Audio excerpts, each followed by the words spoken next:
Namaskar. Continuing with our module 6 on the psychological influences on consumer decision making. Today we will be moving on to the third topic in this particular module, which is personality, self concept and self image.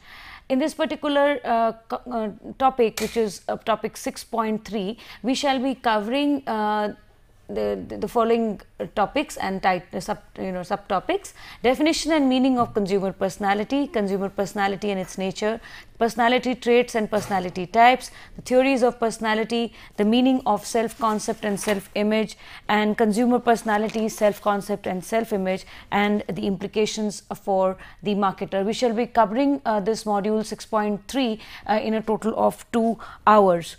In the first session today, we will be covering the following topics. We will be talking about the definition and meaning of consumer personality. We will be discussing consumer personality and its nature. We will talk about personality traits and personality types, and we will be talking about the theories of personality, where we will touch upon just a few of the theories of personality. Now, moving on to the definition and meaning of consumer personality. Personality has been defined as the sum total of an individual. It is basically the sum total of our physiological as well as our inner psychological characteristics that determine and reflect how a person will behave in the environment.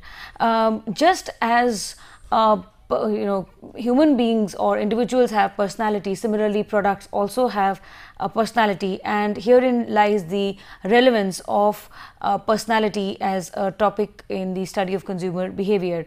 As individuals, we are supposed to be possessed with certain traits, and people who share certain traits are said to belong to a particular personality type. So we will be talking about a little more on personality and moving on to discussing personality traits and personality types. So coming back, we just said that personality is the sum total of an individual's outer physiological as well as his inner psychological characteristics that determine how he would react to the environment. Now, the emphasis here is on inner psychological characteristics, that is the qualities, the attributes, the traits, and the mannerisms which differentiate one person from another and make him unique in some form. The social environment also has a role to play. It posits the social dimension of a person's psychological makeup, and because a person's psychological makeup is to a great deal impacted by people around him, by his family, by his peers, by his friends, by his neighbors, by his culture, by his customs and by his traditions, by the nationality or by the type of environment in which he grows. So if we look at it, we are going to talk about the physiological as well as inner psychological traits, also the role played by the environment in terms of the social environment which it has on the grooming of a person and on his building up of his entire physiological as well as psychological makeup, that is going to have an impact on how he behaves in the behaves in the environment. So Schiffman has defined it very nicely, and he says that consumer personality refers to the unique dynamic organization of characteristics of a particular person, physical and psychological, which influence behavior and responses to the social and physical environment.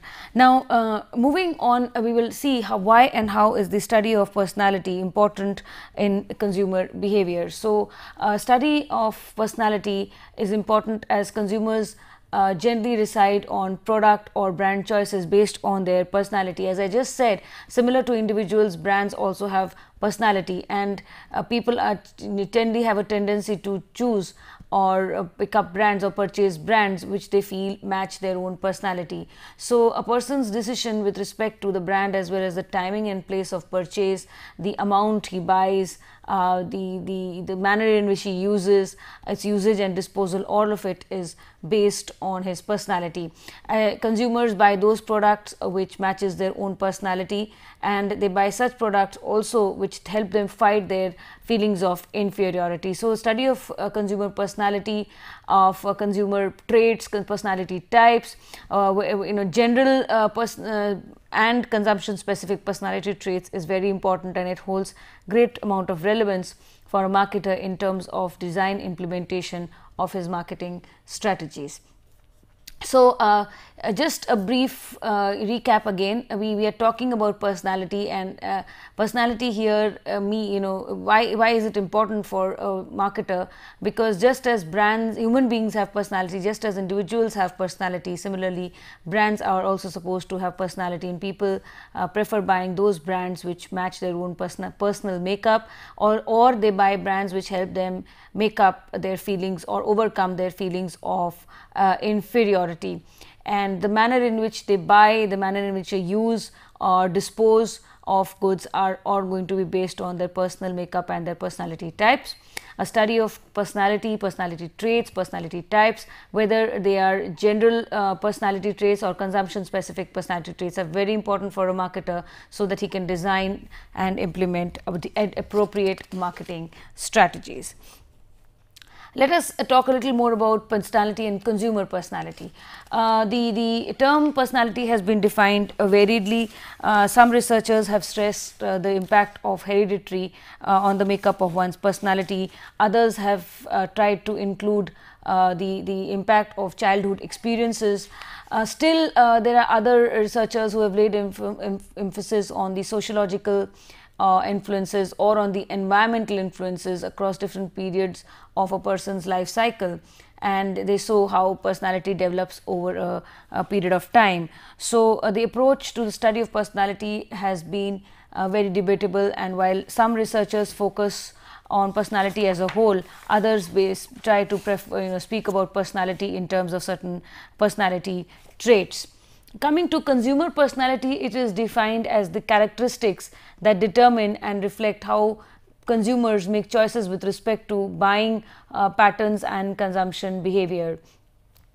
As we will see subsequently in our discussion, consumer purchase preferences, the consumer purchase patterns are always based on their personality traits. Just as we consumers have different personal makeups, a brand, and the decision choice with reference to different brands differs, especially with the assumption that people prefer buying such products or such brands that actually match their own personality types and personality traits. So, such personality traits could be either consumption specific traits, or they could be general traits which have an impact on final consumption. So, this basically tells us that what is personality and how it is related to consumer personality, and how consumer personality has a bearing on consumer behavior. It will determine how people react to the marketplace, how they react to product and service offerings, how they react to the different brands, how they make product choices, and purchase patterns will always be affected by their personality traits. Now, let us move further and talk about the nature of consumer personality. We will talk in terms of evolution. We will talk in terms of certain properties of personality. So, let us begin with the evolution. How does personality evolve? Again, researchers have come up with varied opinions. Some argue that it is something which is inborn, people are born with it, it is genetic, it is based on hereditary. Others stress the role of childhood experiences as well as other experiences in the lifespan. Still others give emphasis on the environmental influences which have an impact and mold a person's personality over a period of time. So, the very evolution of personality is something which is debatable. We will see when we speak about the different theories of personality, we will see how different psychologists, sociologists and different researchers have tried to study the evolution of personality, and there is no one point or no consensus on how it develops. There is work which proves that it is inborn and genetic, based on hereditary. There's some other work which says it's based on experiences during childhood and over our lifespan, and still others say it is influences from the environment and generally sociological influences which have an impact on making up of a person's personality. Second, every person is unique in himself, and thus personality reflects individual differences. The inner characteristics that make up personality are unique, they are different, they arise, as we said, from hereditary or from childhood experiences or incidents over lifetime or from the environment. Thus, no two people will said to be the same as far as our inner personality traits are concerned. So, no two people are alike, and each one of us will actually illustrate a different personal makeup. Yet, we may be similar to one another on the basis of a trait or a quality, and thus we could constitute something what we call as a personality type. We will talk about personality traits and personality types a little later, but here I will just like to mention that if it is one quality or if it is one characteristic, we call it as a trait, and people who possess this trait or these characteristics are said to constitute together into personality type. So we are very different as far as our individual makeup is concerned. We may be similar on a particular trait or on a characteristic, and because of that we may be clubbed together or grouped together to form as a personality type. This basically has implications for a marketer who could use personality types, whether in terms of the general traits or consumption specific traits. He could basically use the personality type to segment markets. He could use these types to identify segments, target them, and position his product or service offering appropriately and accordingly. So here we say that every person is unique and personality reflects individual differences. The third characteristic of personality is that a person's personality remains consistent over a period of time, and it is something enduring. It is enduring, it is long lasting, it is something which cannot be changed very quickly or very frequently and easily. And this particular property also exhibits itself in buying and consumption patterns. The consistency and stability with respect to buying and purchase patterns is something which marketers have to deal with, and marketers have to learn to basically overcome them. For example, the marketer needs to match his product or service offering or his brand personality with the consumer's personality. It can never work the other way around. It is the marketer who will have to change his personality of his brand. He cannot change the personal makeup of his segment. The marketer would again have to design his 4 Ps, keeping in mind the personality type, whether it is with respect to the product or the brand or the price or the promotion or even the selling style. So people will exhibit consistency and stability in patterns of their behavior. It will vary, it could vary, but over a period of time, but generally and especially consumption behavior could vary because of certain pressures like socio-cultural pressures or environmental pressures. Nevertheless, it is something which will be static. It will be something which will be consistent and endure over a period of time. So this is another characteristic of personality. While a personality is enduring, it can change under circumstances, under very serious or very tragic or something, some kind of somber circumstances in life or over lifespan. For example, a person may react suddenly to an age, react suddenly to certain events in life or certain incidents or certain situations, or he may also mature with gradual advancement of age. So while we say that personality is consistent and enduring, it could also change over a period of time, either because of maturing of age or because of certain incidents in life, which could be, say, tragic incidents or sudden incidents, or very certain kinds of situations which may bring about a change in a person's personal makeup. So while discussing the nature of personality, we've discussed how it is evolved, where views are diverse with respect to the origin, whether it is genetic and hereditary and inborn, or whether it is as a result of grooming in the social environment, or is it because of childhood experiences and other experiences over a period of time. We've also seen that personality is something which is unique, and people exhibit individual differences with respect to their personal makeup or their personality. And while people are different, they may be similar on a particular trait, and they would constitute a a personality type, which again has relevance for a marketer in terms of the target marketing or the STP, or in terms of his designing and implementation of his marketing strategy.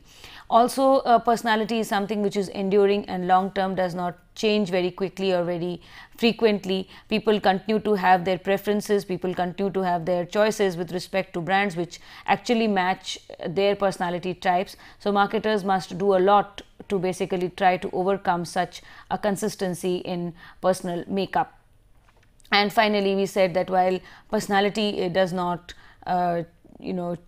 change frequently, it could nevertheless change under certain circumstances or certain life events, or maybe due to gradual advancement of age. Now let us come to the next topic, which is personality traits and personality types. Now, as individuals, we are very different. We possess different kinds of traits, different kinds of attributes, different kinds of characteristics and qualities. However, each one of us may share with each other a quality or a trait or a characteristic or an attribute. So when we share a trait or a few traits with another or with other people, we are said to be similar on that trait or that attribute or that characteristic or that quality, and thus we are put together with the other people in what is said to be a personality type.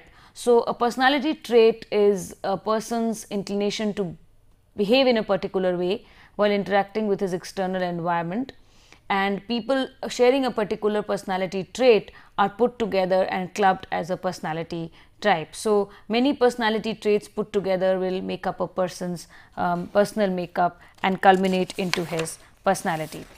As I just said, a group of people who will share certain personality traits will be called people will be referred to be sharing a personality type. So here, for example, stubbornness may be a trait, and dogmatism could become a personality type. Now, let us move further and talk about the various theories of personality. We will be talking about the theories of personality today in this session as well as in the next session, because we have a couple of theories to cover and we will not be able to cover all of them in one session. So we will see what the various theories are, and then I'll define which of these we will be discussing in this session and which of these we will be discussing in the subsequent session. Now, the study of personality, as we've seen, has been debatable. It's a matter of discussion even with respect to the definition or the meaning or the nature or the origin and the evolution. Whatever contributions have been made by researchers or by sociologists or psychologists have all been they varied and debatable. Major contribution has come from the father of psychology is Freud, or Sigmund Freud, and other contributions to the theories of personality have come from other psychologists like Carl Jung and the Neo-Freudians Adler, Sullivan and Homey, as well as the trait theories or the trait theorists. So when we talk of these theories, we can classify them into two categories: the individual theories and the social learning theories. So we would explain on these without such a classification, as it is believed that a combination of both individual and individual characteristics or traits as well as social learning impacts personality. So we will not treat the two categories separately. We will talk about them in conjunction, and we'll explain them in terms of the theories proposed by Freud, by the Neo-Freudians, and by the other trait theorists. So without going into this classification of individual and social learning theories, we will define them in terms of the proponents who proposed them. This particular session will talk of the Freudian theory and the Jungian theory, and also a little bit about the Neo-Freudian theory. In the next session, we will be completing the Neo-Freudian theory and also have a discussion on the trait theory. So let us start with the Freudian theory. Now, Sigmund Freud, the father of psychology, he became very famous with his theory of personality, which was called the psychoanalytic theory of personality, and he based his theory on some assumptions, two basic assumptions. One, he said that the unconscious needs and drives lie at the heart of human motivation. and personality. So he spoke about the unconscious or the subconscious needs and drives which lie at the heart of human motivation and personality. And second, he spoke about the socialization process that takes place in a person's social setup that has an impact on individual behavior. So Freud explained his theory based on these two assumptions: one, the subconscious, which drives the heart of motivation and personality, and two, the impact of the socialization process on the makeup of individual behavior. Now, Freud explained how the human psyche or the mind operates, and he said that much of the human psyche is beyond explanation. It operates beyond levels of awareness and beyond any kind of explanation that can be imparted to it. He says much of the human behavior cannot be explained as it lies within the subconscious.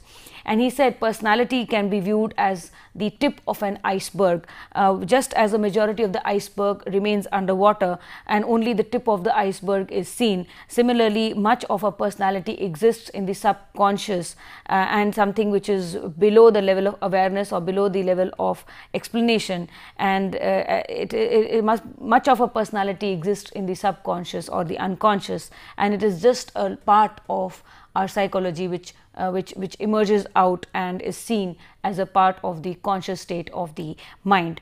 So based on his level of awareness, based on the level of awareness, human mind can be comprises three parts: the unconscious, the preconscious, and the unconscious or the subconscious. So much of the behavior, Freud said, was actually driven by the subconscious or the unconscious mind.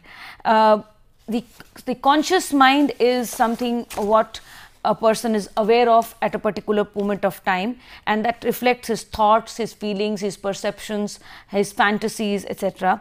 It restricts itself to current thinking processes and comprises a major part of his current awareness. The preconscious mind is the available memory. It is something which can be retrieved and made conscious and brought to the mind instantly or very quickly. It is something we are aware of, but we are not giving much attention to it at a point of time, and it can definitely be brought into the conscious mind. The unconscious or the subconscious is something which remains hidden. It is something which cannot be explained. It comprises the larger part of the human mind, and it is that which accounts for a major part of our reactions, major part of our behavior. It stays at the subconscious level and it comprises the unaware, or it is better known in terms of our drives and our instincts, our feelings and our memories and emotions related to trauma. So it stays at the subconscious and it comprises the unaware, or it is in terms of our drives, our motives, or our feelings or our emotions related to trauma. It is because of this unconscious mind or because of this subconscious mind that we are largely able to control many aspects of our behavior, especially those acts of our behavior which we want to avoid. So Freud basically spoke about these three levels of awareness in the consumer, in a human being's mind. Apart from this, Freud also spoke about the id, the ego, and the superego. I'll explain what id, ego, and superego is. But he said that while the id and the while the ego and the superego are partly conscious and partly unconscious, it is the id which is totally unconscious. So Freud spoke about the id, the ego, and the superego, and he said while the ego and the superego are partly conscious and partly unconscious, the id is something which is totally and totally unconscious. So what is this? We will go into a little detail. The id is basically it consists of primitive drives that lack the real perception of reality. It operates on the pleasurable principle with the object of seeking pleasure or avoiding pain and doing all those things which one wants to. The processes come into play when they are in terms of primary processes like hunger, thirst, etc. The ego is aware of reality and operates via the reality principle, where it recognizes what is real and understands behavior and its consequences. The processes that come into play are secondary, like learning and memory or perception, and it also includes the impact of socialization on the life of an individual. And the super ego is the value system and the morals which emanate from what an individual learns from his childhood or from his parents. So, it is contained in the conscious part of our memory, and it believes in doing or saying or doing things which the society says. So, Freud said while ego and super ego are something which will be partly conscious and partly unconscious, it is the id which will be totally and totally unconscious. So according to him, it is the interplay between the id, the ego and the super ego which actually determine our personality. So personality is basically based on the interplay between the conscious and the subconscious and the unconscious, or between the id, the ego and the super ego. A little more about id and ego and super ego. Super ego tries to counterbalance the id. So while the id is primitive and it's more to do with primary processes, it is the super ego which actually tries to control it. It acts as a counterbalance, and the super ego tries to restrict the pleasure seeking demands of the id, and it is left for the ego to balance the demands of the id and the super ego with constraints of reality. So this is Freud. He said that it is basically this interplay between the id, the ego and the super ego which was going to determine one's personality, and personality makeup is basically result of this interrelationship between this conscious and the subconscious, the ego, super ego and the id, and all of the various traits, the socialization process, the environment which a person faces, and the different kinds of experiences which he goes through. So moving further, the Freud basically said that it exists a tension in the mind of an individual. This tension basically arises out of a mismatch between an individual's needs and desires vis-a-vis the norms set up by the society and the socialization process. So the manner in which a person sorts out this discrepancy or this dilemma actually shapes up his personality. Now, coming to the assessment of the theory, it is the first comprehensive theory that was proposed on the subject and of personality, and it basically describes a large number of components that underline how personality emanates. So it actually leads to a better understanding of the process. However, the theory is an emerging piece of work, yet it has been criticized. It is pointed out that it is very abstract and it lacks reliability and validity. It does not lend itself to any form of empirical testing because the hypotheses are not testable. Also, Freud made his theory on a case study approach, and it will be it's regarded as inappropriate to make generalizations based on a case study.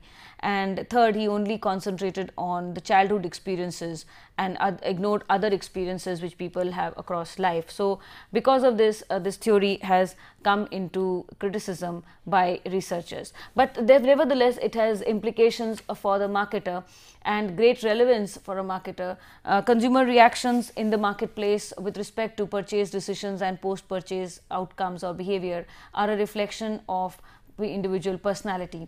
As we have said, just as people have personality, brands also have personality. People try to relate their personality like traits to different products and brands that they buy, so they match their personality with the products or brands that they buy. So marketers should accordingly identify segments and position their brands. For example, we see there are variants of cars or of motorcycles. Some are plain and sleek, others trendy, others powerful. So each of these is actually meant for a different segment.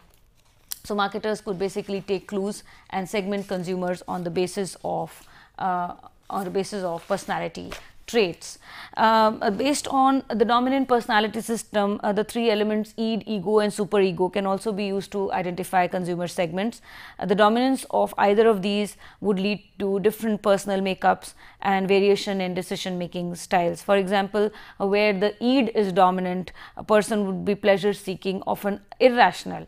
He will prioritize his consumption patterns and very differently to how others will do who exhibit dominance of ego or superego. So, where id is dominant, person would be pleasure seeking. On the other hand, where a person dominates in terms of ego, it is rationality which will have a play, and where a person dominates in terms of superego, it will be rationality plus social norms. So, based on the dominant personality system, the three states, id, ego and superego, can also be used to identify segments, because the dominance of either of these will lead to a different makeup style, a different personality makeup style, and it actually will have implications on consumer decision making and consumption patterns.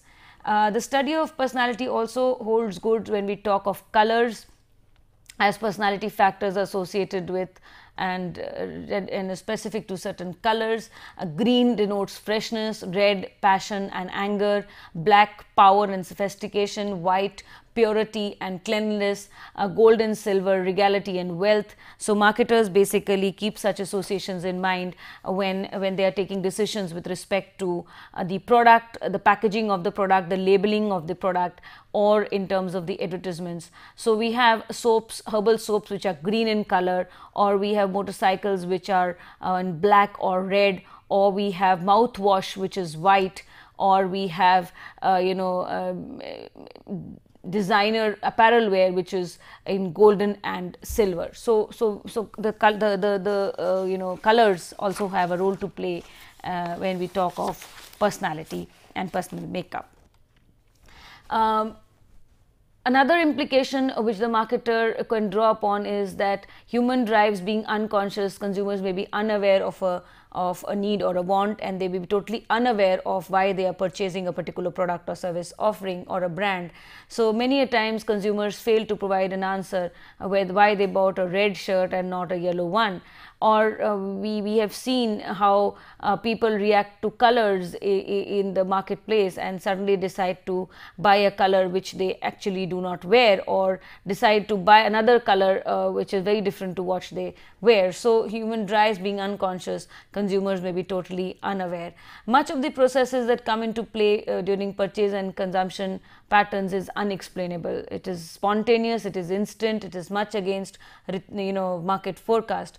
For example, we have studied the principle of stimulus generalization, where we spoke about family branding, or we spoke about product line extensions and line extensions, and where we saw that because a brand is from a reputed company, all other products which are offered also seem to get that benefit, that the kind of conditioning that takes place. But here this could actually totally go absolutely it could be totally mismatched, and it would be totally unexplainable when we have a case where Hrithik Roshan movies made by Rakesh Roshan and the team have been huge hits, but Kites made under the same banner was a disaster.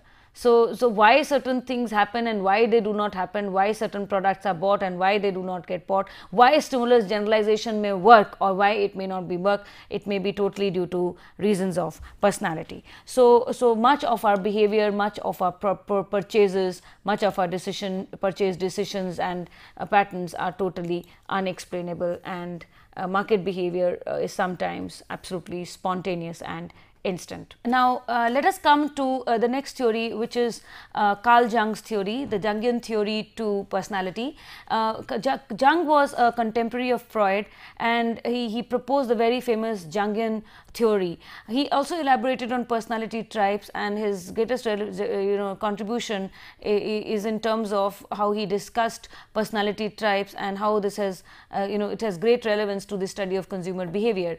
He basically proposed a typology based on 4 bipolar dimensions, where each of the pole represents an opposite preference, and so there are 4 dichotomies, and he spoke about these 4 bipolar dimensions in terms of the four dichotomies: extraversion, introversion, sensing, intuition, thinking, feeling, judging and perceiving. Now, if we go into the permutations of these four pairs, we get about 16 different personality types. So, the 16 different personality types are defined in terms of acronyms, and the combination of the four bipolar dimensions that they represent. So, the 16 different personality types could be in terms of extroverted sensing, which is ESFP, ESTP, introverted sensing, which is ISTG, ISFJ, extroverted intuition, which is ENFP, ENTP, or introverted intuition, which is INFJ, INTJ, or extroverted thinking, which is ESTJ, ENTJ, introverted thinking, ISTP, INTP, extroverted feeling, ESFJ, ENFJ, and introverted feeling, INFP and ISFP. Now, the various, if you see these permutations of these four bipolar dimensions, they come out to be about 16 in number, and these personality traits proposed by Jung were basically developed and incorporated into a scale which came to be very famously known as the MBTI, or the Myers-Briggs Type Indicator. Now, while this particular scale has been successfully applied to a number of studies, recent research has tended to focus on two bipolar dimensions or dichotomies, and these two bipolar dimensions are sensing, intuiting and thinking, feeling. So, sensing, intuiting becomes S and N, and thinking, feeling becomes T and F. Now, the two dimensions, sensing and intuiting, will basically measure how a person gathers information and how he processes information. So, we have S category, where people prefer to gather information from their senses directly, or we have the N category, which is intuiting, where people rely on their feelings. They rely on their they rely on their understanding of things based on their perception of the world.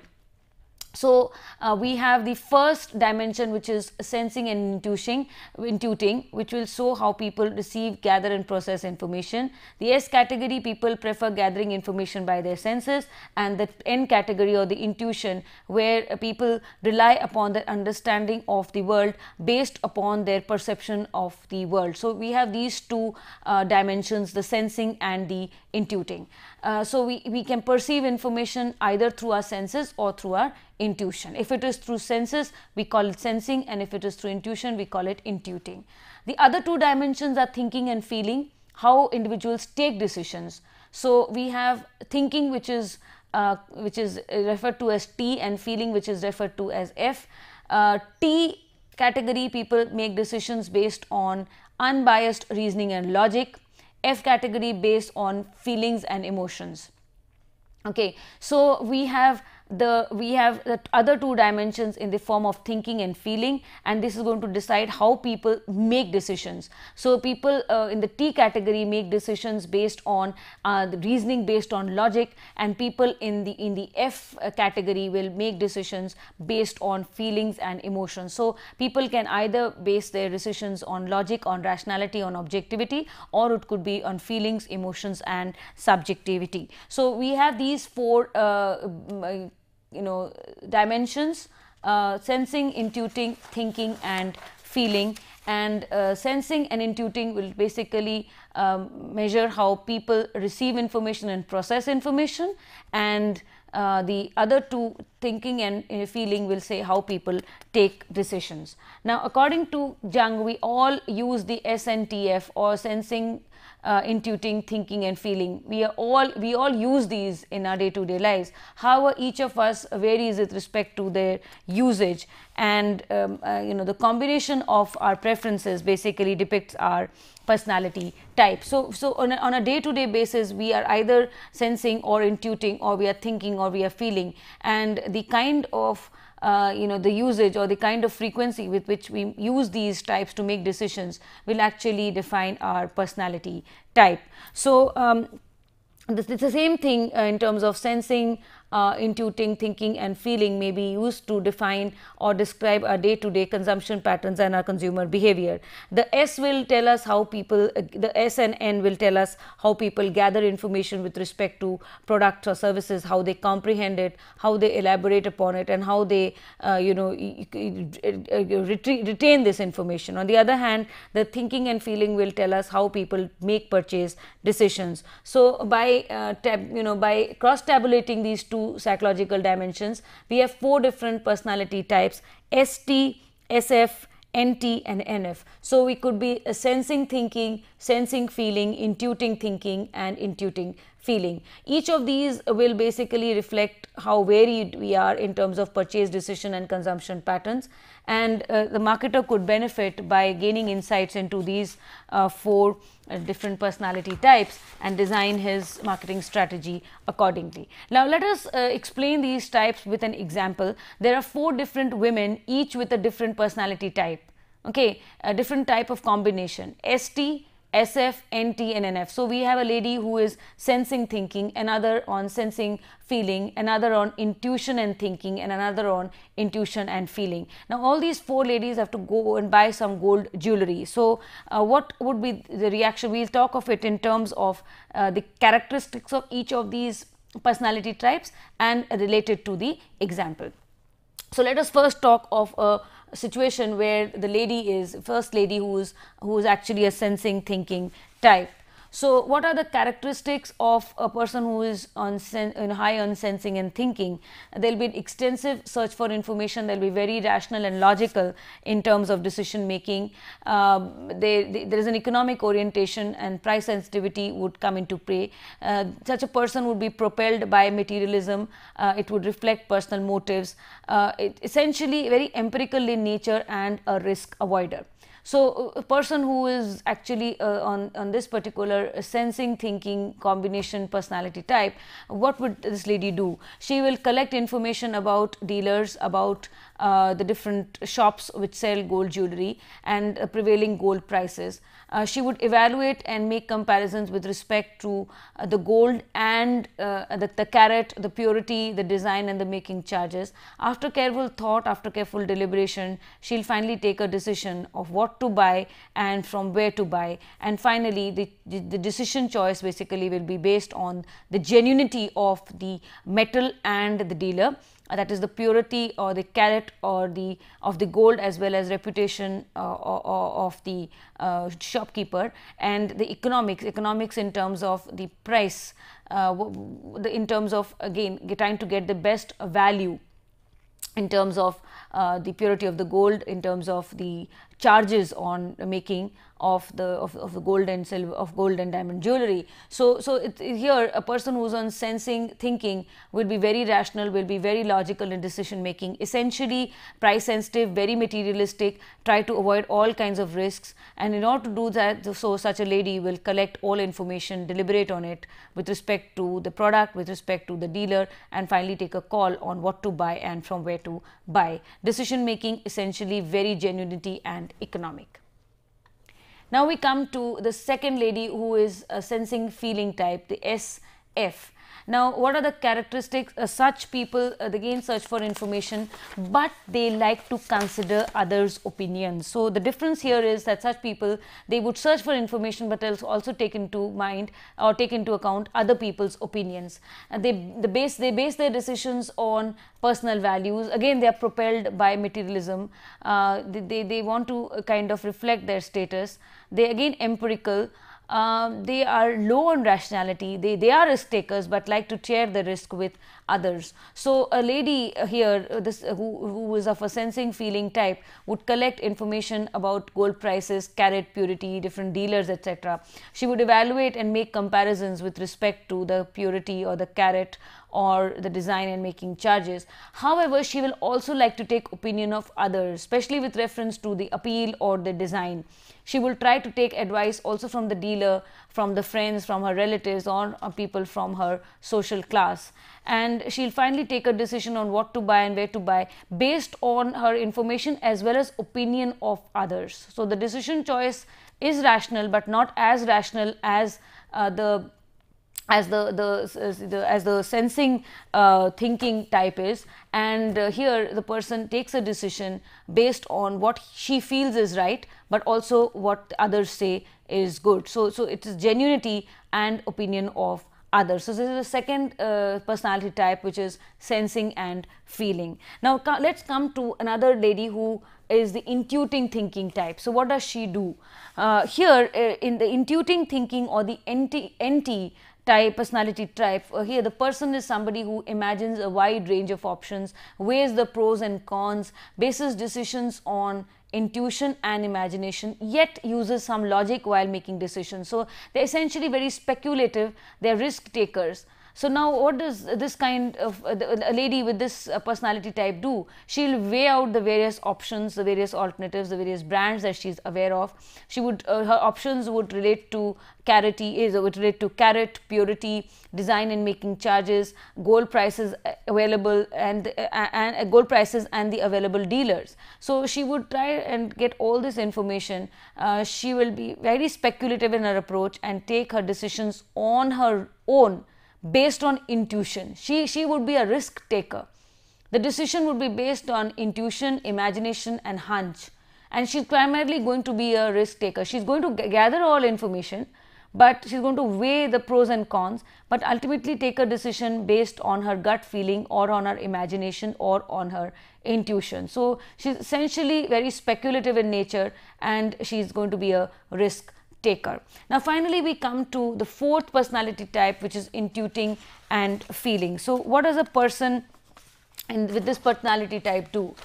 She imagines the wide range of options, she bases decisions on intuition and imagination, yet she relies on others' opinions as well. So she is going to gather information, weigh the pros and cons, but again she is basically going to take her decisions on her intuition or her imagination, and on what other people have to say. She's going to be less price sensitivity, she's going to be a risk seeker, and high on novelty seeking. So what does this lady do? She would weigh the various alternatives or the options she's aware of.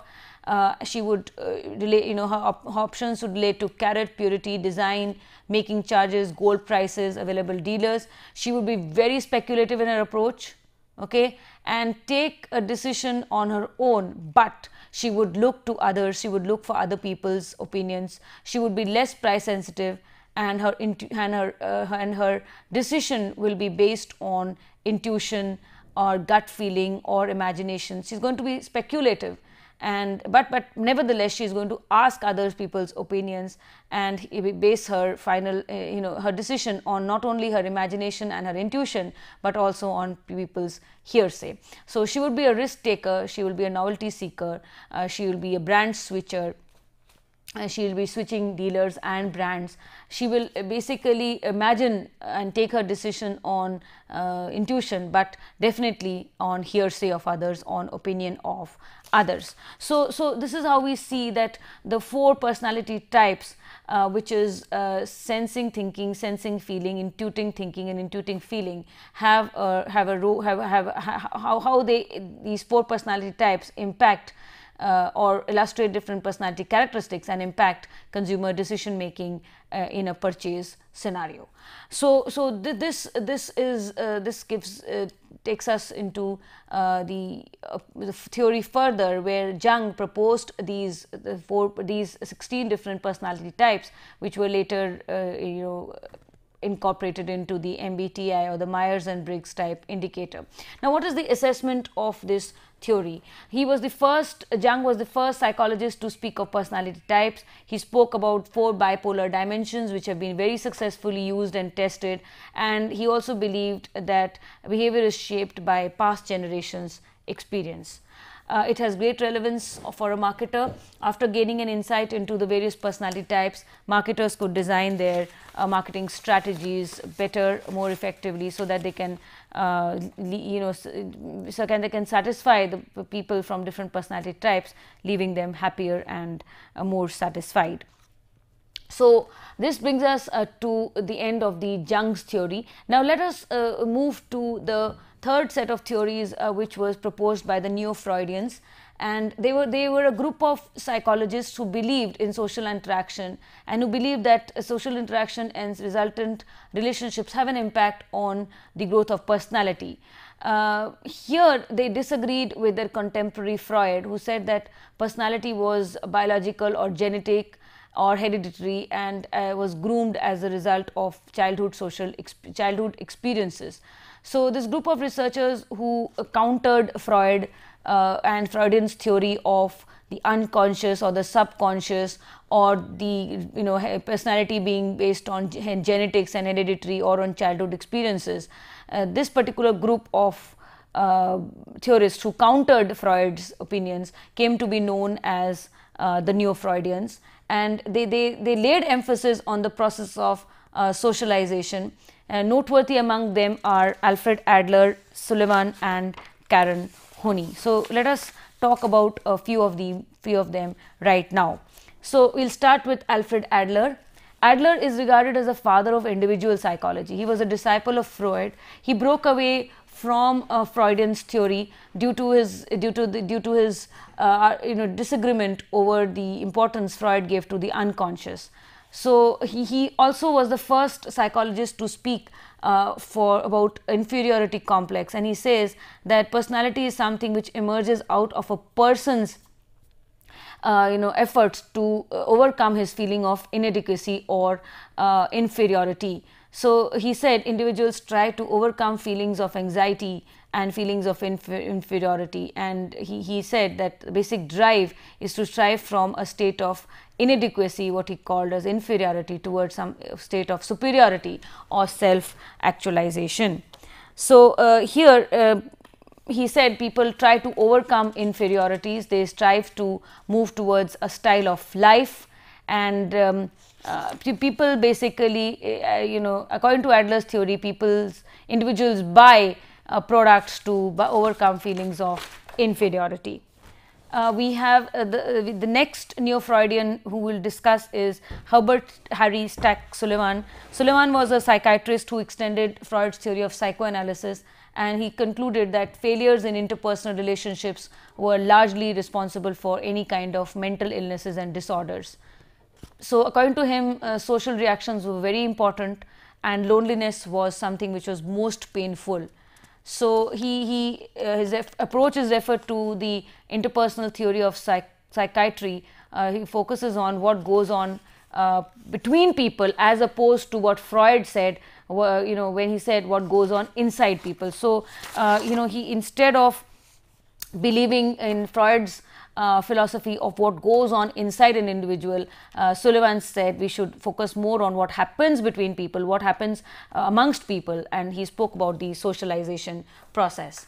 So personality basically manifests and strives for avoidance and reduction of anxiety. People try to form social relationships with each other, such that these relationships are significant and rewarding, and human beings basically develop personality traits to reduce anxiety. Now this brings us to an end of our session today. We shall be talking about the other Neo-Freudians and the implications to the field of marketing in the next session. Before we conclude this session, let us move to the references.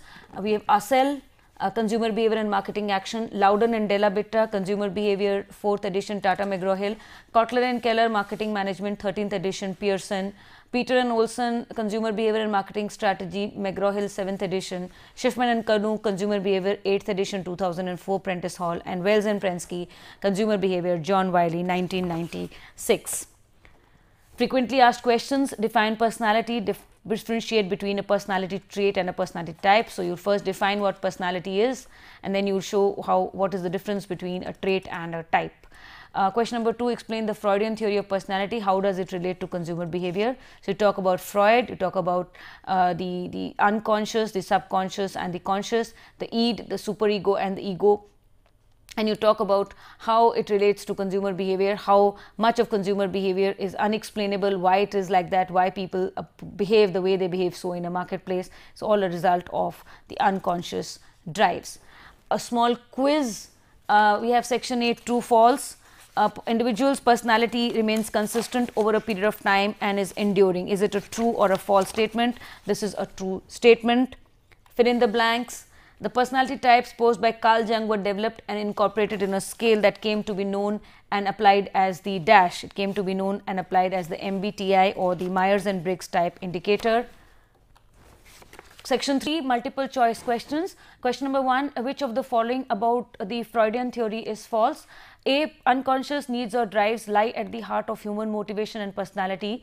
B, the socialization process has a huge impact on individual behavior and personality. C, personality traits determines one's personal makeup. And D, none of the above. So the false statement is C, which is personality traits determines one's personal makeup. This is a false statement, and the other two statements are correct. Question number 2, a majority of human drives being unconscious, consumers themselves are often unaware of the true reasons for buying a particular product or brand. This statement finds its roots in the works of A. Carl Jung, B. Sigmund Freud, C. Honey, and D. none of the above. So the answer to this is B, which is Sigmund Freud. So Sigmund Freud said that a majority of human drives being unconscious, consumers themselves are unaware of the true reasons for buying a particular product or brand. Short answers. Question 1, Carl Jung's proposed a typology based on 4 bipolar dimensions where each pole represents an opposite preference and thus illustrates 4 dichotomies. Name them. So the answer to this is extraversion, introversion, sensing, intuiting, thinking, feeling, and judging, perceiving.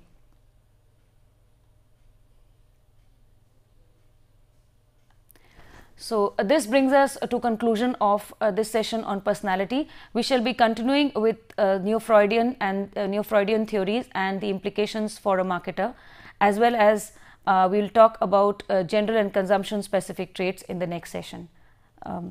Thank you.